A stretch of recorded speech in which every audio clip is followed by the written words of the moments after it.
உலகத்திற்கு வெளிச்சமாய் இருக்கிற கர்த்தராகிய இயேசு கிறிஸ்துவின் நாமத்தினாலே உங்கள் யாவருக்கும் என் வாழ்த்துக்கள். இன்றைக்கு நீங்கள் இருக்கிற இடம் எப்படி இருக்கிறது? வெளிச்சமாய் இருக்கிறீங்களா, இல்லை ஒரு இருளான இடத்துல இருக்கிறீங்களா? சில வேளைகளில் நம்ம ஒரு இருளான பாதைகளில் நடந்து போயிட்டு இருக்கிறது போல இருக்கலாம். நம்மளுடைய உலகத்தில் நம்மளுக்கு நடக்கிற சில காரியங்கள், சில பாரங்கள், சில வேளைகளில் சாத்தானின் தந்திரங்களினால, இல்லை ஏதோ ஒரு பாவ பழக்கத்தின் அடிமைத்தனத்தினால ஒரு இருளான இடத்துல இருக்கிறது போல இருக்கிறோம். ஆனால் இன்றைக்கு நான் உங்களுக்கு சொல்கிறேன், இந்த இருளை எடுத்து போடதான் இயேசு கிறிஸ்துவானவர் வெளிச்சமாய் நமக்கு வந்திருக்கிறார் அப்படின்னு தாங்க இந்த வீடியோவில் பார்க்க போகிறோம். வேதத்தில் வசனம் சொல்கிறது, அவருக்குள் ஜீவன் இருந்தது, அந்த ஜீவன் மனுஷருக்கு ஒளியாய் இருந்தது, அந்த ஒளி இருளிலே பிரகாசிக்கிறது, இருளானது அதை பற்றி கொள்ளவில்லை. நீங்களும் நானும் உறுதியாய் சொல்லணும், இருளாய் இருக்கிறீங்களா? ஏசப்பாவை நோக்கி கூப்பிடுங்க. ஆண்டவரே, இருளாய் இருக்கிற என்னோட வாழ்க்கையில நீங்க வெளிச்சமாய் வந்து ஒரு பெரிய மாற்றத்தை ஏற்படுத்தணும் அப்படின்னு கேட்க போறோம். தேவன் ஒளியாய் இருக்கிறார், அவரில் எவ்வளவேனும் இருள் இல்லை. யாரிடத்துல ஏசப்பா வருவார் அப்படின்னு பார்த்தீங்கன்னா, செம்மையானவர்களுக்கு இருளிலே வெளிச்சம் உதிக்கும். நீங்களும் நானும் வேதத்தை வாசித்து ஏசப்போட கைகளை கோர்த்து அவரோட பாதையில் நம்மளை ஒப்பு கொடுத்து நம்ம அவர்கிட்ட வரும் பொழுது நம்முடைய இருளிலே தேவன் வெளிச்சத்தை உதிக்க செய்வார். இன்றைக்கு உங்களை என்னை பார்த்த ஏசப்பா சொல்கிறார், நான் உலகத்திற்கு ஒளியாய் இருக்கிறேன், என்னை பின்பற்றுகிறவன் இருளிலே நடவாமல் ஜீவ ஒளியை அடைந்திருப்பான். மனிதன் கண்டுபிடித்த வெளிச்சத்தை உண்டாக்குற பொருளெல்லாம் எப்படி இருக்குதுன்னா, அதை மறுபடியும் ஏதாவது ஒரு கைவேலைகளை செய்தாதாங்க அந்த இடத்துல அதை மறுபடியும் நம்மளோட வெளிச்சத்தை பார்க்க முடியும். ஆனால் தேவனாகிய இயேசு கிறிஸ்து கொடுக்கிற வெளிச்சம் நமக்கு எப்படி இருக்கும் அப்படின்னா, அது ஜீவ ஒளியை அடைய செய்யும். உன்னில் உள்ள வெளிச்சம் இருளாகாதபடிக்கு நீங்களும் நானும் எச்சரிக்கையாக இருக்கணும்னு வசனம் சொல்லுகிறதுங்க. நீங்கள் உலகத்திற்கு வெளிச்சமாக இருக்கிறீர்கள் அப்படின்னு இன்றைக்கு உங்களை என்னை பார்த்து ஏசப்பா சொல்கிறார். இந்த வெளிச்சத்தை பெற்றுக்கொள்ள நம்ம என்னென்ன வாக்குத்தத்த வசனங்களை சொல்லி ஜெபிக்கணும்னா, இன்றைக்கு நம்ம சொல்லுவோம், உம்முடைய வசனம் என் கால்களுக்கு தீபமும் என் பாதைக்கு வெளிச்சமுமாய் இருக்குதுன்னு சொல்லலாம்.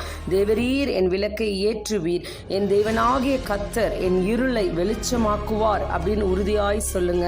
சில வேளைகளில் மனுஷர் கொடுக்கிற அந்த இருள் நமக்கு பயத்தை உண்டாக்குங்க. ஆனால் தேவன் கொடுக்கிற வெளிச்சத்தை நம்ம பெற்றுக்கொள்ளும் பொழுது நம்ம தைரியத்தோடு இருப்போம். அதனால இந்த வசனத்தை நம்ம சொல்லலாம், கர்த்தர் என் வெளிச்சமும் என் ரட்சிப்புமானவர், யாருக்கு பயப்படுவேன்? இருள்னா தாங்க நம்ம பயப்படணும். ஆனால் வெளிச்சமாக ஏசப்பா நம்ம கிட்ட இருக்கும்போது நமக்கு பயமெல்லாம் போய்விடும்.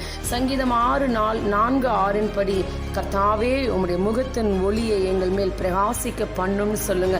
அப்பொழுது உங்களுடைய முகமும் பிரகாசிக்கும். ஏசப்பா உங்ககிட்ட வெளிச்சத்தின் வரும் பொழுது நீங்க பிரகாசிக்கும் போது பிறர் உங்களை பார்த்து சொல்லுவார்கள், கர்த்தாவே அவர்கள் உம்முடைய முகத்தின் வெளிச்சத்தில் நடப்பார்கள் அப்படின்னு சொல்லுவாங்க. இன்றைக்கு நீங்க நான் இந்த வாக்குத்தத்த வசனங்கள் எல்லாம் சொல்லி ஜெபிக்கும் பொழுது நம்முடைய வாழ்க்கையில என்ன ஆகும் அப்படின்னு பார்த்தீங்கன்னா, உம்முடைய வெளிச்சத்திலே வெளிச்சம் காண்கிறோம் அப்படின்னு நம்ம உறுதியாய் சொல்லலாம். கர்த்தரே உனக்கு நித்திய வெளிச்சமாய் இருப்பார். ஆண்டவர் வெளிச்சமாய் உங்களிடத்துல வரும் பொழுது உன் துக்க நாட்கள் முடிந்து போகும். அது மட்டும் இல்லைங்க, அவர் தீபம் என் தலையின் மேல் பிரகாசித்தது, அவர் அருளின வெளிச்சத்தினால் இருளை கடந்து போனேன்னு நீங்க சாட்சி சொல்லுவீங்க. இன்றைக்கு உங்களை பார்த்து ஏசப்பா சொல்கிறார், எலும்பி பிரகாசி, உன் ஒளி வந்தது, கர்த்தருடைய மகிமை உன்மேல் உதித்தது அப்படின்னு சொல்றாருங்க. ஆண்டவர் சொல்கிறார், என் வார்த்தைகளில் ஒன்றாகிலும் இனி தாமதிப்பதில்லை, நான் சொன்ன வார்த்தை நிறைவேறும். இன்றைக்கு கர்த்தர் உங்களுக்கு கொடுக்கிற வாக்குத்தத்தம், நன்மையான எந்த ஈவும் பூரணமான எந்த வரமும் பரத்திலிருந்து உண்டாகி ஜோதிகளின் பிதாவிடத்திலிருந்து இறங்கி வருகிறது. இனி இருளில் இருக்கும்போது நீங்க ஒண்ணுமே இல்லாதது போல இருந்தீங்களா? ஏசப்பா வெளிச்சத்தை நீங்க பெற்றுக்கொண்டு வெளிச்சமாயிருக்கிற ஏசப்பாவை உங்களுக்குள் நீங்க அர்ப்பணித்து அவரை ஏற்றுக்கொள்ளும் பொழுது எந்த ஈவும் பூரணமான எந்த வரமும் பரத்திலிருந்து உண்டாகி ஜோதிகளின் பிதாவிடத்திலிருந்து உங்களுக்கு இறங்கி வருகிறது. இப்ப கண்களை மூடி ஒரு சிறு ஜெபத்தை சொல்லுவோம். ஏசப்பா, இந்த ஆடியோவை பார்த்து கேட்டுட்டு இருக்கிற உங்களுடைய பிள்ளைகளுக்காக ஜெபிக்கிற சுவாமி, அவங்க எப்பேற்பட்ட இருளில் இருந்தாலும் ஆண்டவரே தகப்பனே, நீர் அவர்களுக்கு வந்து வெளிச்சத்தை கட்டளையிடுவீராக.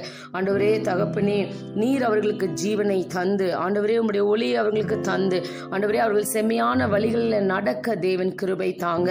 ஆண்டவரே அவர்கள் ஜீவ ஒளியை அடைய தேவன் கிருபை தாங்க. உம்முடைய வசனம் அவர்களுக்கு கால்களுக்கு தீபமும் அவருடைய பாதைகளுக்கு வெளிச்சமாயிருக்கட்டும் சுவாமி.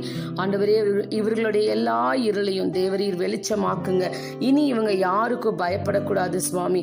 இவர்கள் முகத்தில் உம்முடைய ஒளியை நீங்க பிரகாசிக்க பண்ணுங்க ஆண்டவரே. ஆண்டவரே, எல்லா வாக்குத்தத்தமும் இவர்களுக்கு ஆம் என்றும் ஆமேன் என்றும் இவர்களுக்கும் இவர்கள் குடும்பத்துக்கும் உண்டாவதாக இன்றைக்கு நான் உங்களுக்கு சொல்கிறேன். ஏசப்பா இப்படியே உங்களை ஆசீர்வதிப்பாராக. ஆமேன்.